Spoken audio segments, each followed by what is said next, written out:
Welcome to Untrained. Hey, Whitney. Iris.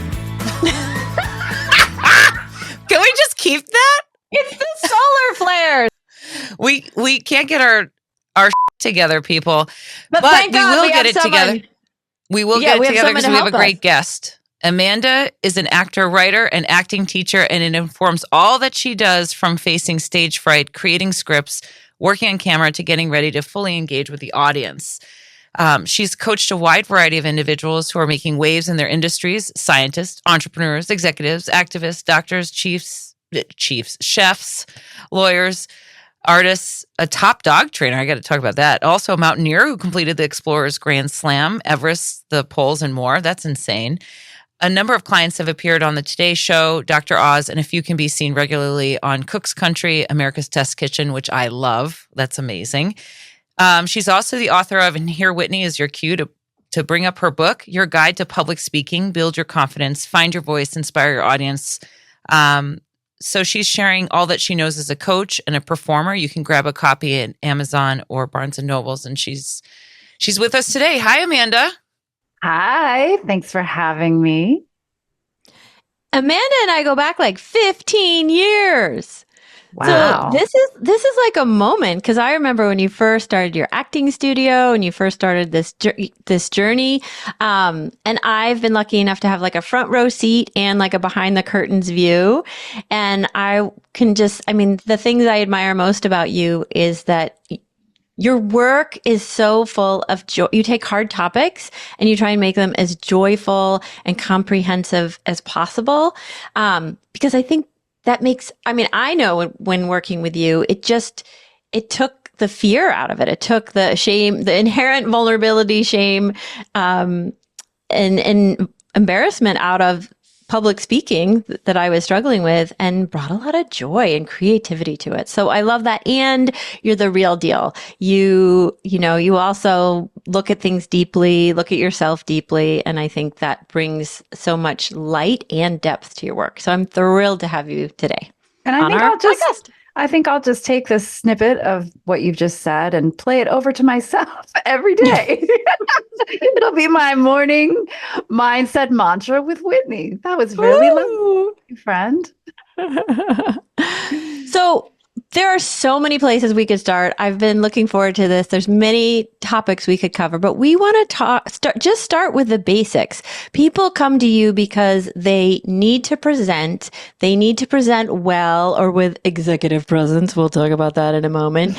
And they're not quite sure how to do it. So tell us, what are the common things people struggle with, and how do you work with them?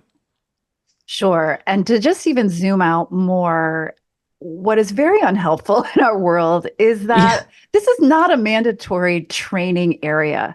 This is not, there are some schools where they're doing this as elementary school kids, like kids have to get up in front. I love that.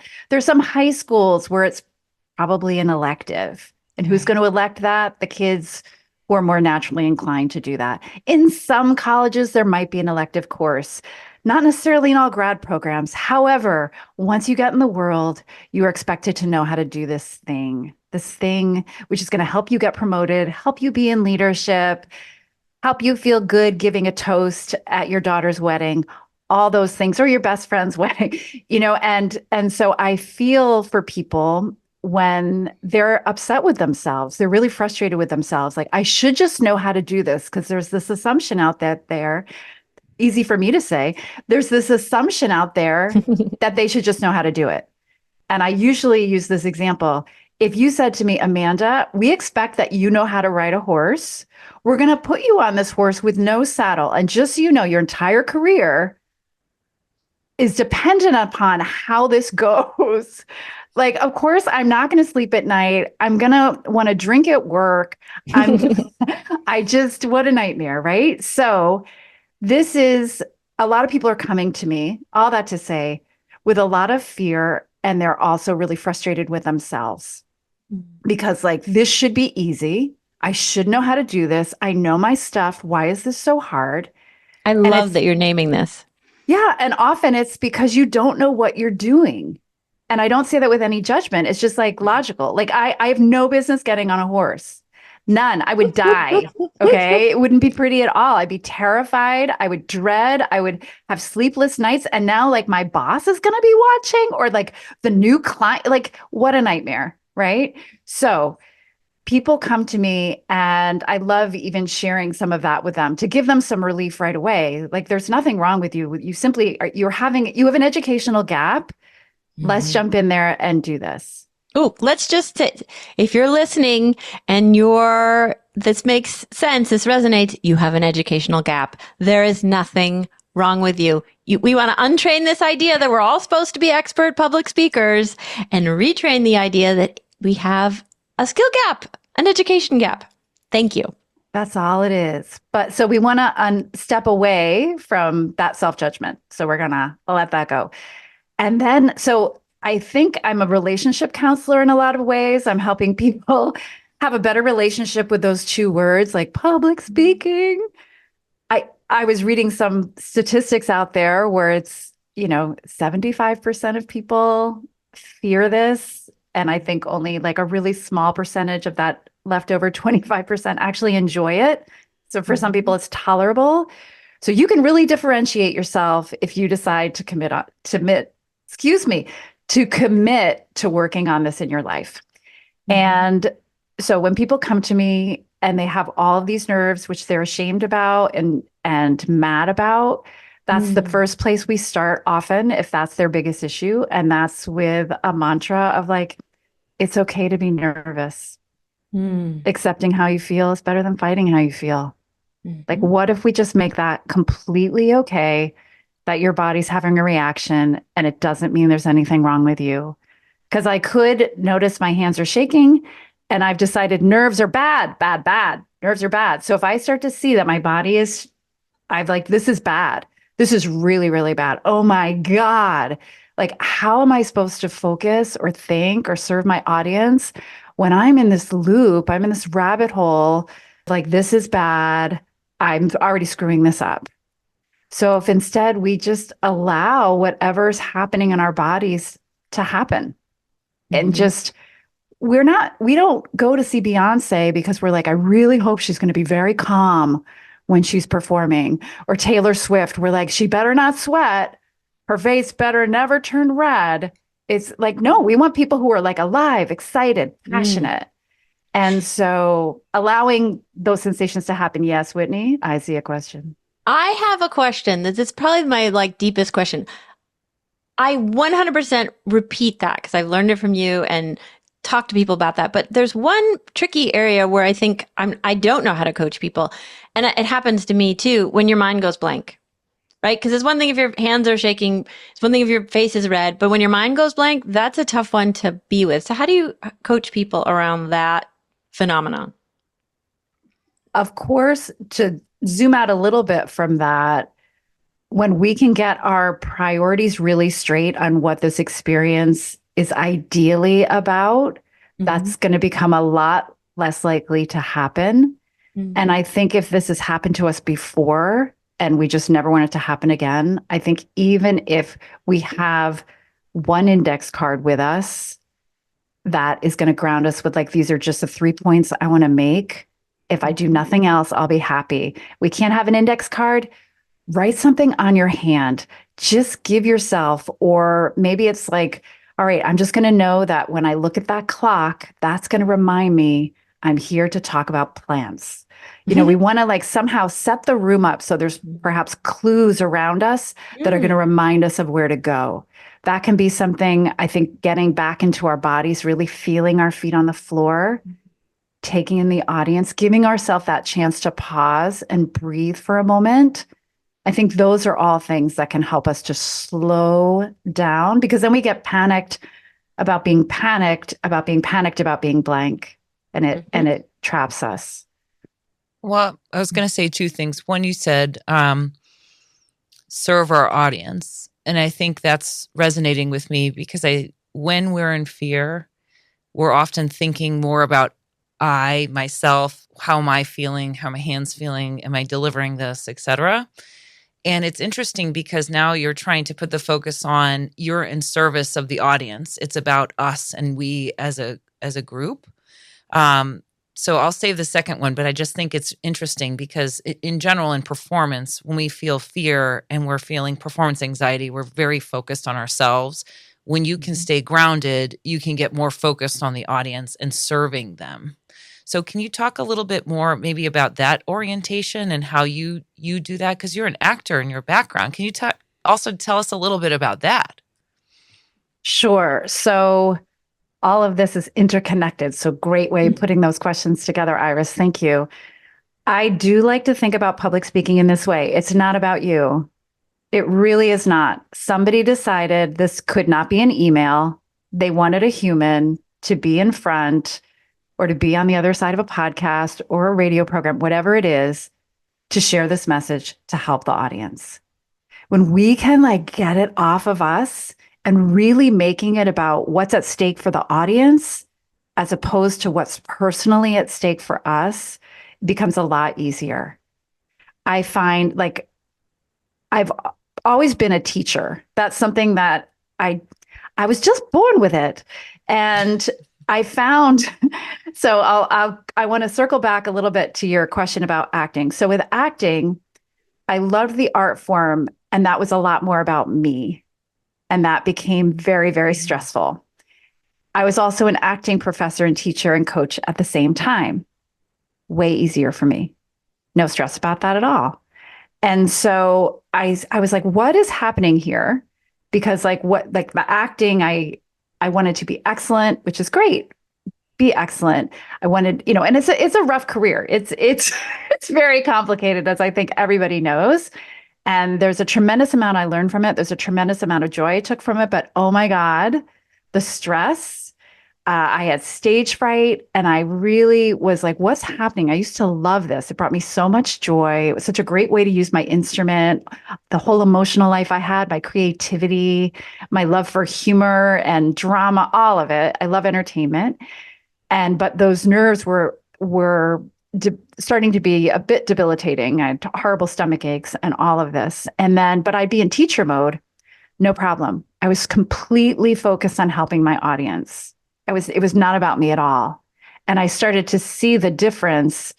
And I had somebody from my community reach out to me and say, I know you're an acting coach, and I have a presentation at the bank, and I have to speak to the sales team about compliance. What a nightmare, right?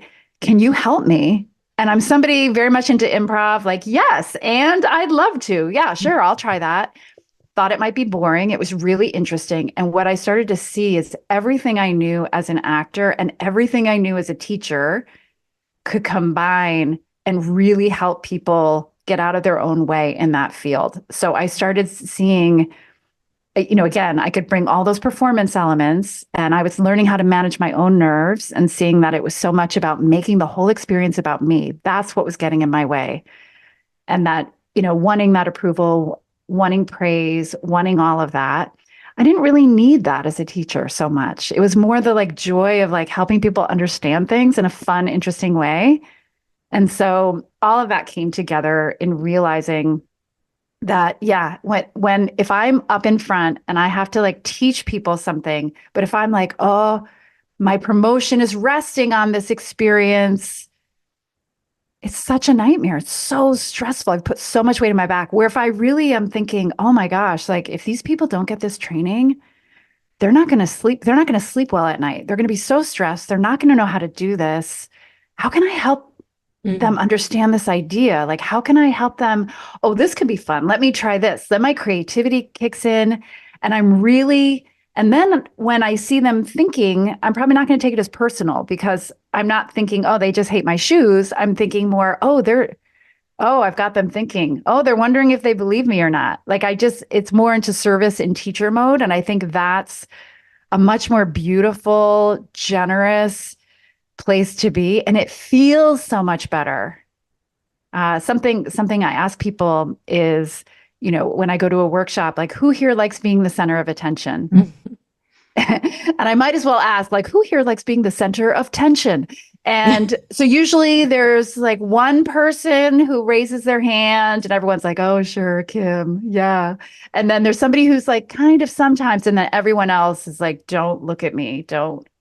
And then I ask another question. I ask, who here likes to host? Who here likes having people over? So many more hands go up. And so I ask them, I say, what about it do you love? And I'm like, oh, you can probably see where I'm going with this. Like, oh, I love having people over. I love helping, feeding people. I love helping them feel good. I'm like, what are the things you think about? It's like, well, like, what temperature's the room and where are they going to sit? What kind of music are they going to have? And I say, wow, so if you made all these appetizers, do you find you sometimes even forget to eat them because you're so focused on making sure everyone else is having a good time?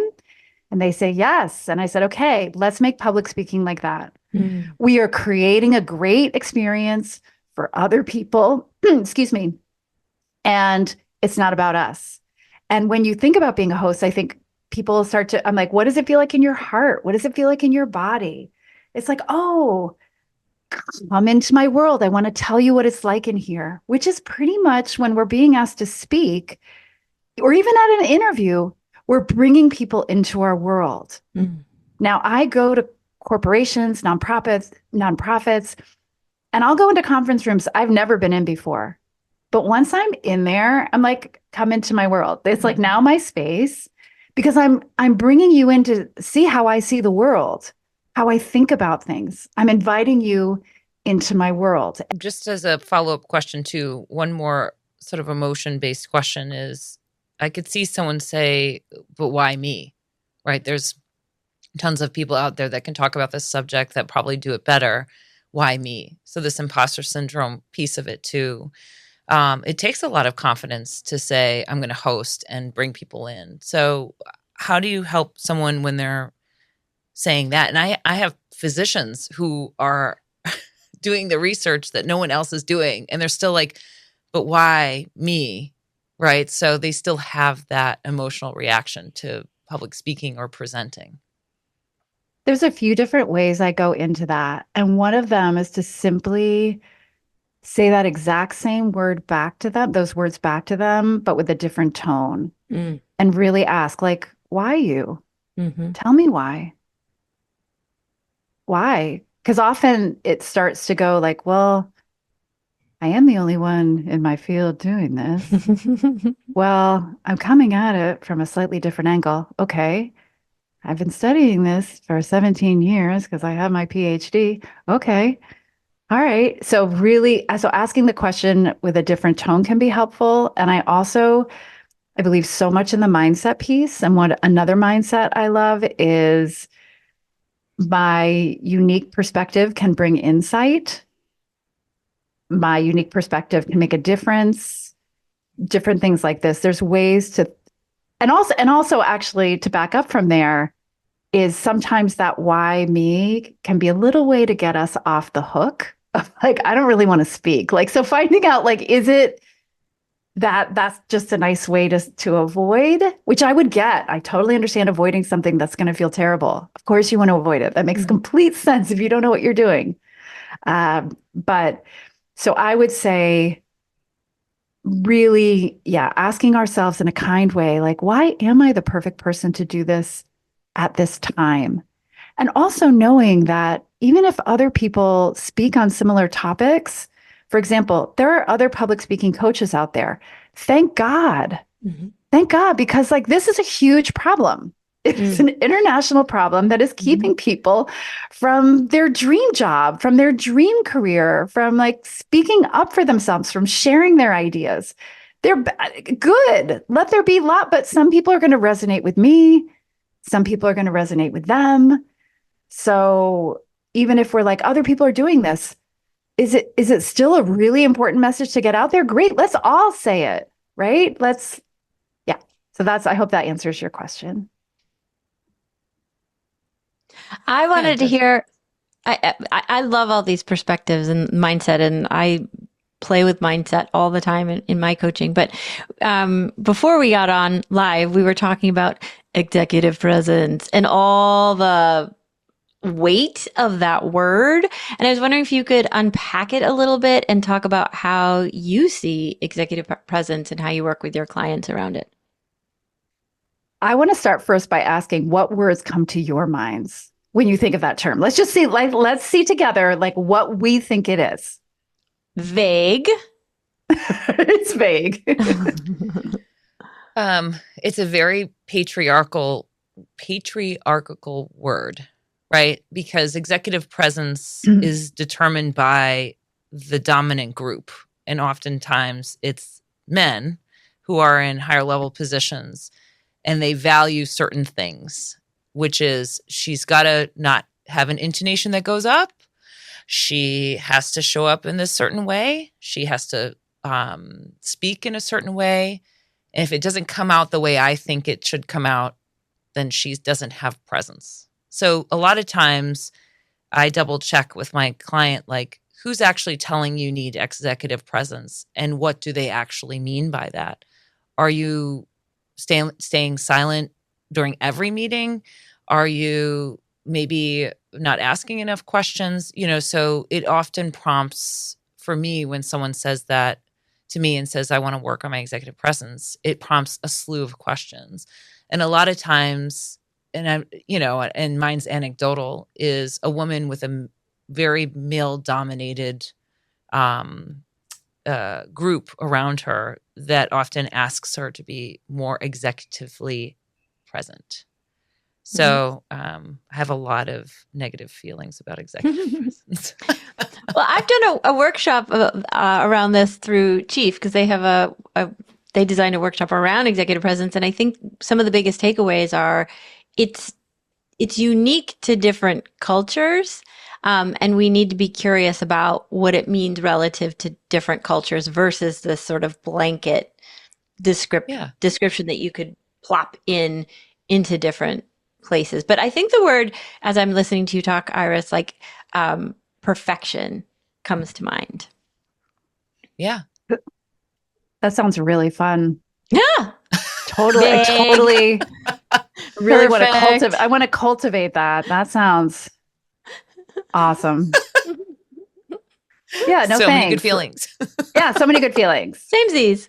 All right. So this is where I'll take this. And Go. I love hearing all of your thoughts because I do think it's this very elusive term that, as we were joking about earlier, you must have it. But what is it? I'm not telling you, but you must have it to get these other things that you want. But could you tell me what it is again? You should just know. You should just know. So I love what you're saying, Whitney, about needing to get curious and say, I want to make sure I understand exactly what it is you want this to be. Because the person even saying it is somehow feeling like you're not looking like the leader I think you should look like. And the word that I do love in the midst of all of this is the word presence. Presence is powerful.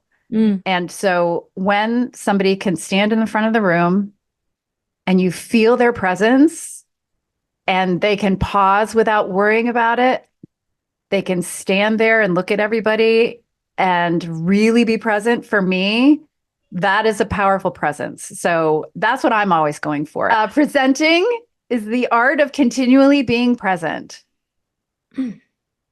Right? So I'm presenting. So if I'm fully here in the room with you, and it doesn't mean I'm picking up on your energy and I'm like, oh my God, I have to rush and finish. And I should start fast. And do you like me yet? And I'm really beholden to a lot of anxiety and fear right now. Do you see? But if I'm here, I can enjoy stillness. I don't feel a need to rush. I have my thoughts. I'm willing to hear your thoughts. I'm not going to rush to try to defend myself. For me, that's where I would put the emphasis on presence. And yes, you're more like an executive because you're not probably pandering everywhere. You care less about what people think and you're more free. So that's if any client is saying they want more executive presence, I'm taking them in the same direction I would if they hadn't told me that, which is really how to free up or how to plug any of those power leaks that we may have. of I'm okay speaking to my peers. Now the C-suite is in the room. Oh my God. Like we've let go of our power, right? It's like, how can I be super empowered and not give that power away? For me, that's the ultimate goal of presence. And we'll throw executive presence on there, but I think I'm sending all my clients in that direction anyway, to have that freedom from all the noise that's out there. I wanted to shift gears maybe to some tactical pieces. And I'm thinking of these 3 words because they're very performance related. Is how does one prepare? What are some tools for that? What are some tools in performance? And then what are some tools for after action, right? Like recovery, we call it like performance, preparation, performance, and recovery. But instead of recovery, it's really looking at like, how did it go and getting feedback, right? So I'd love some thoughts around some tools that you've given in the past, right, for all of these pieces. Sure. Number 1, preparation. Mindset, key. If we can't see that already, we want to find the thoughts that our nervous system likes. We want to find the thoughts our nervous system likes. Sorry, I was also thinking, because I was thinking back to like my worst public speaking event ever. And it was when I was trying to present somebody else's material. Mm-hmm. And so when you said find the thoughts my nervous system likes, I think we also have to find the content our nervous system likes. So we have to be speaking from an alignment, because if we're presenting something we don't feel connected to, that's setting us up. So I just wanted to see what you had to say. That's a nightmare. That's rough. And and sometimes we have to present stuff we don't really care about.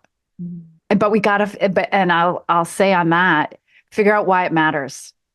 Figure out why it matters. It may not matter to you, but it probably matters to the audience. Find out why it's important. That will help your heart open up. That'll help your gut involved.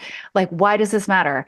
All right, I have to go in and talk about like why insurance rates are going up, and we're going to all have to find a new plan. And there's like 17 mounds of paperwork.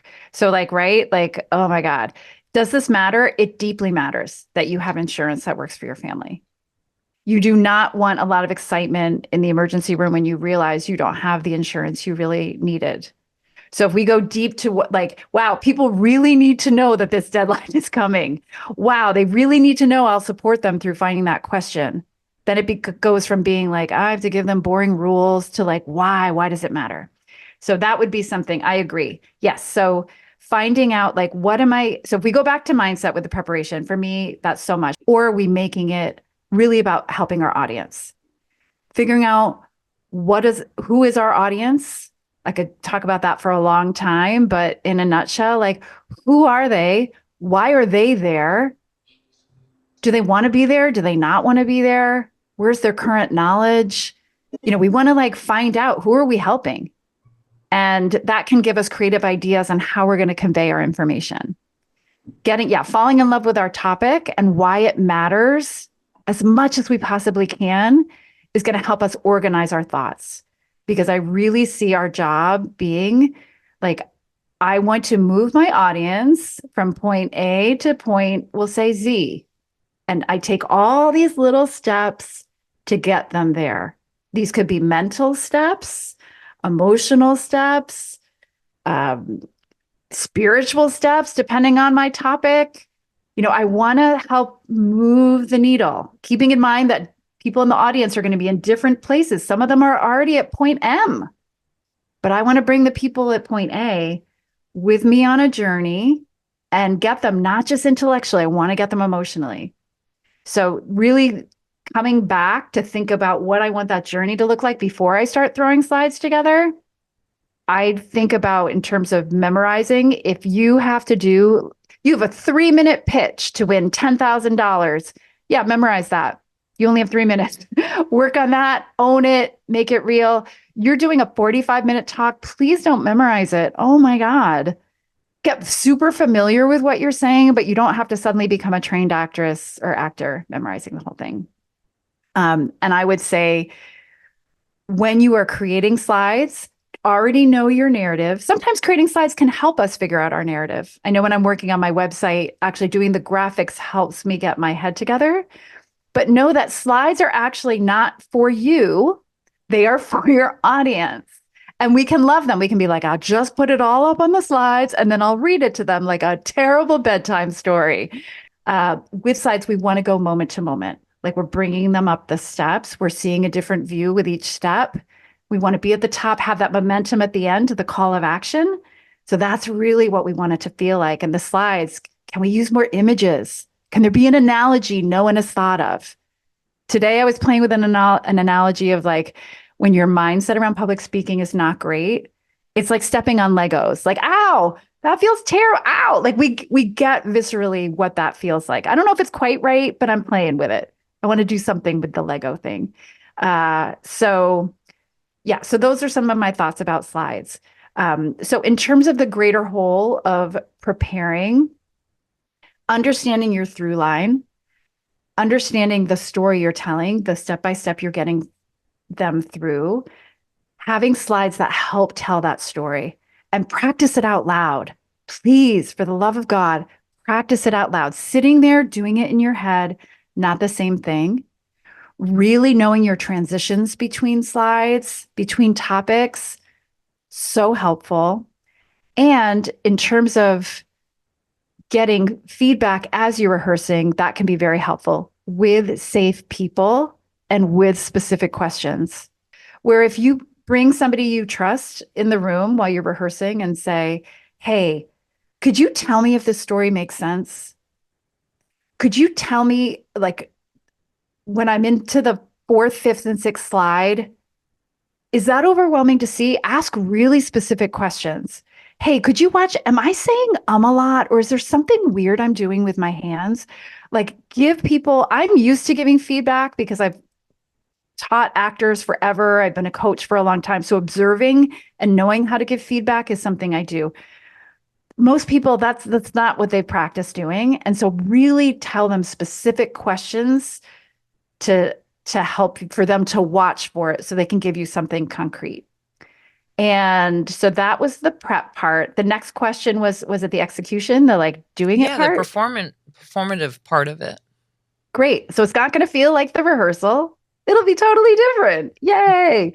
And I think really entering that space, because we can think if I just hold on to that script, I just read the slides, I will have control over the situation.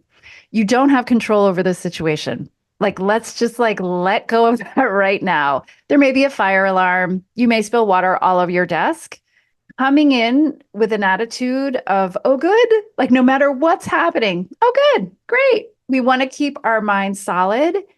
And then really coming in again to be of service and not take personally what mood our audience is in. So it's really coming in and bringing that sense of being of service is going to help a lot, and getting grounded on the floor and like letting go of a need to rush to get it over with. Like letting go of, because sometimes if you have that objective, like, I just can't wait to get this over with. Oh my God, now I'm going to talk fast. No one's going to get anything out of this. Now I can't breathe. Oh my God. Not fun at all for anybody. Mm-hmm. Nobody wins. Where if I'm like, I am excited to enjoy the ride. And if we have prepared enough, we're going to be excited to go on that journey with them, because we're going to know we're going to give them aha moments. We're going to help them see things in a new light. That's pretty fun when we're like, think about it like this. And you can see people like, oh, I never thought of it that way. Like, I don't know. I get a huge kick out of that. Yeah. And so, yeah, create notes that you can actually look at. That would be back in the prep thing, like maybe really big font with colors, and even indicate, I want to pause here, so that you pause. And in terms of, well, also, Oh, I was going to ask you, you have these cards that are available. Yes, Are these part of preparation or performance, or you can have them during the performance? Or, yeah, show us these cards. So if you're on YouTube, you can see the cards. If you're on the podcast, we'll say, yes, these are small square cards. And this one says public speaking affirmation cards. Let's do this. Yes, let's do this. Okay, great. So each one has a different mindset piece on them. These are mindsets that I work with all my clients, and I thought, oh my gosh, they should just have this as a physical product instead of looking at a PDF I've sent them or trying to remember their notes. So I made them, each one has a statement on it. And what I like to do with these mindsets is when I'm first showing them to clients, I say, this is as if I'm bringing a lot of clothing to the dressing room where you are changing. I'm going to hand you a bunch. I want you to try them on and see how your body reacts. Let's Marie Kondo it. Does it spark joy? Like, does it, or does it make you really sad and stressed? So these don't have any of the negative ones. When I do this in a big group, I have ones like, I better not screw this up. Like, that makes everyone feel terrible. Yet that's often the mantra people have when they go in, like, I better not screw this up. So these are just the positive ones. And so these are ones that I think people should use as they're preparing, as they're brainstorming, just so that they can think clearly under the pressure as they're getting closer. This is where you need to be super creative. We don't want to go into fight or flight or freeze. We want to be thinking fun things. So this is a way to get out of your head. And if you have a favorite one, bring it to your talk. Put it next to you. It's not going to offend anybody. No one even needs to know it's there. Well, and let's read it. Yeah, let's read a few. Okay. I'm excited to teach my audience something new. Let's see what else is next. I approach my topic with curiosity. Yes. It's okay to have a learning curve. One of my favorites. I release the need to prove my worth. Prove your point. Prove that your widget can do what no other widget has ever done before, but know your sense of self-worth is intrinsic. And it just is. So that's like, that one gives me tremendous relief when I try that on. I was going to say about the worth piece of it, if you don't mind me asking a curious question, was that something that you, when you were acting or presenting, that was a big part of it? Because I could see that being really hard to separate because the product that you're producing is you. Correct. So, there are some people who may feel that connection of like, I'm presenting as me, but I'm presenting a product that is something of worth to me and is very tied to my identity. So how did you map that for yourself? That's a pretty deep one, right? Yeah. And it's everything. It was everything for me. That one cut through so much stuff. I found, because when I really tried that on and snuggled with it, I was like, this is such a relief, because then I'm taking that out of the equation and like, oh my God, what a freaking relief. Because like, if this goes poorly, now I really like things to go well, believe me. I like to achieve. I like people to like me. I like people to laugh at my jokes. I love all that. But I really love helping people not lose their minds over this thing that they've never had training. And so when I can take myself out of the equation, it's just so helpful. And for me, when I was so strung out, I just so much was tied up in it for me, identity wise. And it took the joy out of it. And it really made it not fun. So that's not interesting at all. And so I think when we can step back, then other things fall into place in terms of like, what is this job really about? Is it for me to prove stuff to my mom? Is it to prove that I'm better, to my dad? What am I using all these things in my life for? Is it coming from fear, or is it coming from love and service? And I think the love and service part feels, and like coming from self-love and that self-acceptance. And again, like, get better at stuff, go for it. Like improve and grow and change. And no matter where you are in that process, you've still got that worth. Does that help answer your question, Iris, or how I think about it or my experience? We did talk about some pieces of performance, and you talked about the grounding piece of it. How about afterwards, when you're done speaking? I think we lose, my clients often are like, well, I'm done. It's all good. I said, well, that's half the job. When you're an athlete, part of it is after the performance is looking at the tape and looking at the tape with people who actually were there, to your point, who you trust, that can give actual specific feedback on how to improve. So is there something that you recommend for that piece of it too? Because the performance is over, yes, and you're going to probably have to do it again at some other point. When I was an acting teacher and I taught at a university, I taught at BU, I had to grade people. What a nightmare. Such a great acting. And I wanted to be fair. I was deeply wanting to be fair. And so I made a rubric because I was like, what are all the layers that make a performance sing, that make a performance great? And usually, if I was completely captivated in the performance and it all felt very true to me, like I just knew everything was working. But if I was like, I'm in it, I'm out of it, then I was like, okay, what's wrong? Is it the connection with the other scene partner? Is it that they're monotone? So there's a lot of different layers to why a performance works really well. And I think that's important to note because we can get caught up on, I went blank for a minute. Oh my God, that means the whole thing was terrible. Probably not true. The first 5 minutes, I was really nervous, but by the end, they were laughing and I felt much more comfortable. Awesome. Great. So perhaps you just need to work on this first 5 minutes and get your mindset in check or figure out how to breathe. Or let's get your opening line better. So you love delivering it and you're throwing it at the audience and you're putting it on them for a moment. So I would say if you have that trusted colleague, friend, family member, whoever's in the audience, giving them things for them to watch. Like when did you lean forward in your seats? When did I lose you? That can be a good thing to ask, like what really brought you forward? And we can think of it, it's that work in progress thing. Were my sentences too long? Did I feel like I was rushing? Again, asking those really specific questions. So when they're watching, they have a lens in which to watch. And if they're like, you know what, I forgot about your notes. I was just totally captivated by the whole thing. Even if you spilled water all over yourself or wrote on your face in pen and they were totally captivated, A+, 100%. I don't care, right? Like you did the job. You did the job. So for me, when I've gone and done workshops, life happens. I might have, I don't know, locked my keys in my car at a gas station nearby and had to walk to the place and then tell everyone this because I wanted to make an example of how to say, oh, good to yourself, even if things aren't going your way. That was a very long, convoluted sentence. But did that show me as perfect? It did not. Did in the moment it occur to me as a really good thing? Yes. Did it get them learning the concept more deeply? Yes. I give myself an A. It worked. So I hope that example made sense. I feel like I got a little windy, but I really think understanding there are a lot of different levels and people can still have a really great experience if you said a few times.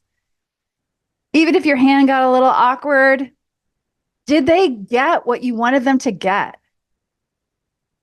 Right? That's what's more important to me. Yeah.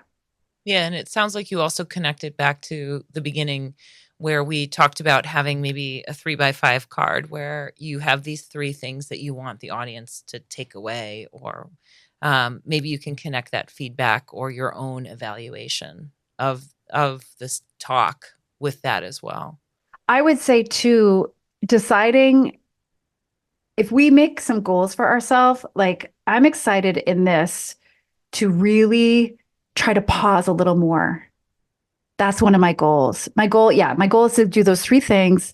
My goal is to not rush the beginning, like just have a few little personal goals and see I did that. And my goal is to, no matter what happens, is to take a breath.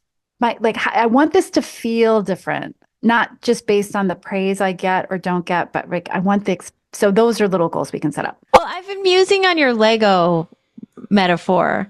And I think what really resonates for me is that when you're walking from one room to the next and you have a purpose and you step on a Lego, you lose your purpose and it's all about the pain of the Lego. It's all about the pain of, am I good enough? The pain, right? Our presence gets snatched away from us. So I did have a chance to muse on the Lego analogy, and I wanted to share how it resonated for me because I think that's sort of what we're talking about. How do we get to be here versus in the pain of something else that's not what our talk is all about? Yeah. I like that. Thank you. I know I like that. I think we could play with this a lot.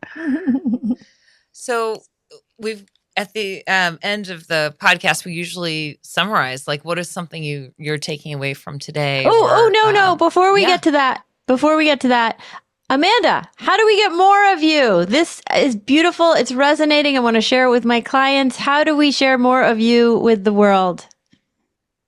Well, I have a book, as you said. And so Your Guide to Public Speaking is just a few clicks away. All this stuff about mindset, preparation, all the things, all in that book. You can get it immediately. I also have these public speaking cards. I'm going to be selling them in the next few weeks. They're not quite up there yet, but you can find me at bostonpublicspeaking.com, San Diego publicspeaking.com. I'm on LinkedIn. So those are all the ways you can come find me. Wonderful. Yes. Wonderful. All right. Now I'll cooperate, Iris. Amanda, so if you were to sum up one thing from today, what would you want the audience to know, to take away, if it's just one thing? It's okay that you're not good at this yet, and decide, do you want to get better at it? And if you do, just really go for it. You can get better. I've worked with so many people over so many years, and you really can get better, and you really actually can enjoy the ride. And if that feels too far away, you can manage it. You can survive it in a way that feels better than you do now. It's just simply, like, again, I could probably get really good at horseback riding. I just have not invested any time or effort or money in that situation. And good thing is my career is not dependent on me riding a horse. But probably being able to speak, its impact, or the inability to feel comfortable doing it, is probably holding you back in some way, depending on your career. And so screw that. Like, yeah. So that's my really graceful answer. Yeah. Whitney, what's one thing you're taking away from today? Well, I just have a richer array of offerings for my clients. And I love, like, coming back to that metaphor of hosting, of offering, of being of service. It just totally flips the whole thing around.